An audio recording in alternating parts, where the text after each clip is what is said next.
Hey, bud. Just that steal by Drew late. Obviously, he's making such an impact defensively the entire night. But just can you take us through that sequence? Obviously, he gets the steal, but then also the alley-oop with the shot clock off. Yeah, no, I mean, I thought, the steal earlier in the game was a big play. And then the steal late, just, I think it's just an instinctive play. He's incredible defender and strong hands and got in there and took it. And, I think, probably most times you want to just pull it out and run the clock. But Drew and Giannis in a 2-on-1 and just to put 2 points on the board, I think just, trusting their instincts, trusting them, Giannis getting a bucket and putting us up, I think that made it 4 or, 5. But they're playing, they're competing, and that's what we need. Obviously, when you guys got Drew, you knew what kind of defender he was. But, I mean, this is 40 minutes a night, Paul and Booker. Just what have you seen from this series? Especially, it didn't start out well, but now he's kind of found a groove. Yeah, no, I mean, I think, his ability to impact the ball, just make everybody uncomfortable. You never know when he might, get a steal, get a deflection. I think it all just adds up. And, he had a huge stretch there. And I think his stretch was maybe the third quarter. But all three of the guys, Giannis, Chris, Drew, all making plays defensively, stepping up offensively.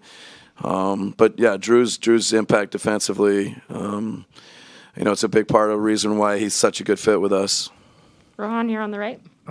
Mike, going back to that steal, it was a pretty risky play. I mean, Booker's doubled in the paint. Drew's coming off his man.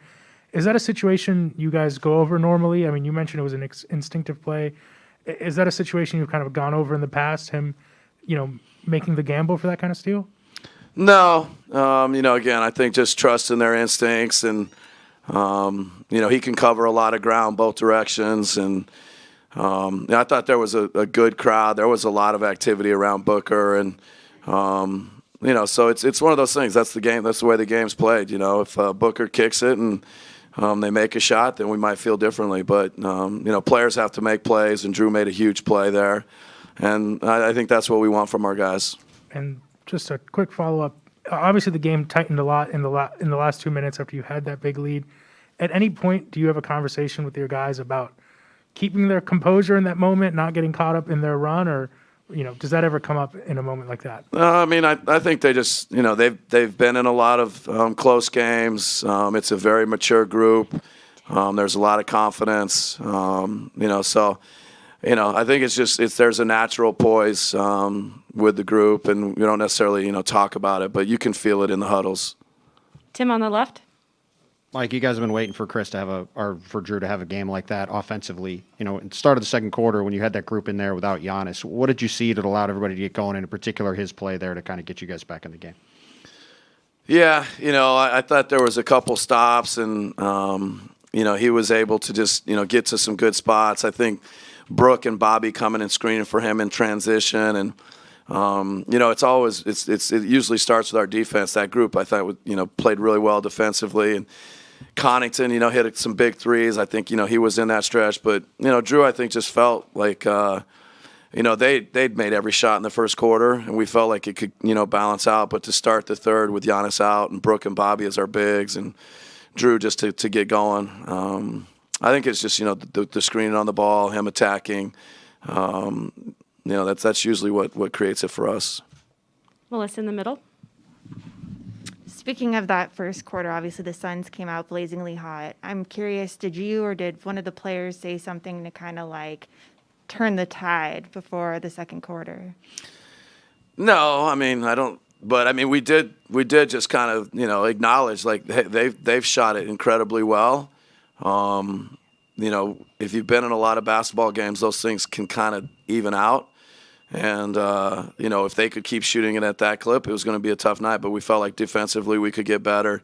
We could limit them a little bit more. And then offensively, if we're getting stops, then that's when we're at our best. So there was a moment where it's just, they played well. You acknowledge it and say we got a lot of time left. There's a lot of clock. Let's just start getting stops and playing. Over to Peter on Zoom. Next question will be from David Aldridge. Bud, you had a ultra big lineup on at times with Middleton at point. I wonder what did you guys see to get that lineup on the floor tonight? Yeah, I think there was, the first quarter, they threw a big punch, a little bit of foul trouble for Drew. So I think, our substitutions got just a little bit kind of off, giving Drew a little bit of a break with the second foul. Giannis played the whole first quarter. And so then, as we talked about a second ago, we rested Giannis. And then it was time to give Drew a little bit of a break. He's doing so much defensively, and Giannis and Chris are such great ball handlers. We just decided to let it roll with those two guys kind of handling the ball handling while Drew just took a quick break, kind of mid-second quarter or whenever that was that we had that big group out there. Over to Jim here on the right. Hey, Mike, going back to the second quarter, you go on an 11-3 run, Money calls timeout. Was there a thought there? I mean, I would imagine normally keeping Giannis on the bench is not the first thing. I mean, did you have to kind of fight that a little bit because how well that group was going? What was your, I guess, decision-making there in that timeout specifically? Yeah, that group had a good run, and to let them go, and to know what we need from Giannis at the end of the game. So if you can steal some stretches where the team is playing well and he gets a break, that's important for us to find. And you're never sure, but it just hopefully we could keep that momentum and we could send him to the table quickly. But that group just continued to play well. And then I felt like he sat at the table for quite a while, and we kind of continued the run, and so he got an even longer break. You would have to win one here to win an NBA championship. Going home now 3-2. Can you speak to what that means and obviously what kind of setup you have here in a couple days off to do that? Yeah, I mean, going home to our fans, going home to Milwaukee, is a great opportunity for us. But you got to go out and play. It's at this point, you could feel it tonight. The high-level basketball on both sides of it, it's going to be the same in Game 6. Both teams are going to come out, expect, really, really good basketball. And we're going to have to compete defensively. We're going to have to make plays, play together. It's more about that, but it's to be going home to our fans. Fiserv's been rocking. It's been huge for us. We're excited for our opportunity in Game 6. Sam in the middle. But you talk about it a lot, but Giannis' ability to stay in the moment and when you're missing free throws and when the crowd's getting after you, to not lose the aggression, and he misses those too late, still is running the floor, and Drew finds him for the oop. He just seems to be in this place where the outside stuff, even if he's falling short in certain areas, doesn't get to him. I mean, how incredibly important is that? Yeah, I mean, I think he's just a great competitor. He wants to do anything to win, and he's not worried about the noise or worried about. He is so incredibly focused on winning and making plays for his teammates and delivering, and he's really worked on all of that, kind of the mental side and staying in a good place. And I think a couple of free throws, they were good. They felt good, looked good. And we keep saying it. The more he gets to the line, the better. We love it when he gets there.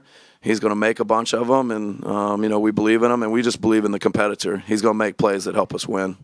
Eric up front. I was going to speak to composure as well. First quarter, you guys have 7 turnovers, and then it felt like all the ball handlers really handled that double team that they were throwing. I felt like at the start it didn't go so well, but then they kind of figured it out. What did you see from your guys to handle that double and handle that? Yeah, I mean, the aggressiveness for them coming out of the gate, they were up and in and just, trying to make it difficult. And, there's things that we have to do to, Chris, we got a screen for him, Giannis screen, Drew attack. I think they just got into, a little bit of better understanding of what we need to, play some handoffs and different things like that. And they understood it. They felt it, I think, after the first quarter, and then they executed well. Over to Peter on Zoom for 2 more questions. Next question will be from Stephen Watson, followed by Davide. Hey, Coach. When you think about the opportunity that you guys have in front of you, what this means to the city of Milwaukee, what are you going to take advantage of the moment? When you think about what this means to this city and to this team, what are you looking forward to about the moment? I mean, we just got to go play Game 6. It's a great opportunity to go home. You know, we'll keep our routines. We'll prepare. We'll get ready. You just got to go play basketball. You got to find a way to win a game, and the fact that we're home and we have the support of our fans, the support of our city, it's important. It's going to be meaningful. But you got to go make plays. You got to make things happen defensively, make things happen offensively. And, you know, our guys, I think, are, you know, they'll be ready to do that. Hey, Coach, how much do you think the experience you guys had in the past 2 years in these playoffs help you make it to this point in which you guys are one win away from the championship? Yeah, I mean, you know, every team has a different journey. Players have different journeys. You know, so I certainly feel like, you know, what we've been through this playoffs, you know, every team, you know, that it advances, you feel like you're better because of the competition you just went through and what we've been through the last couple, 2-3 years. You know, it's prepared us, you know, to be in this moment and play and execute both ends of the court. You know, so I think it's just part of our journey, and we still got a ways to go. Thanks, Coach. Thank you.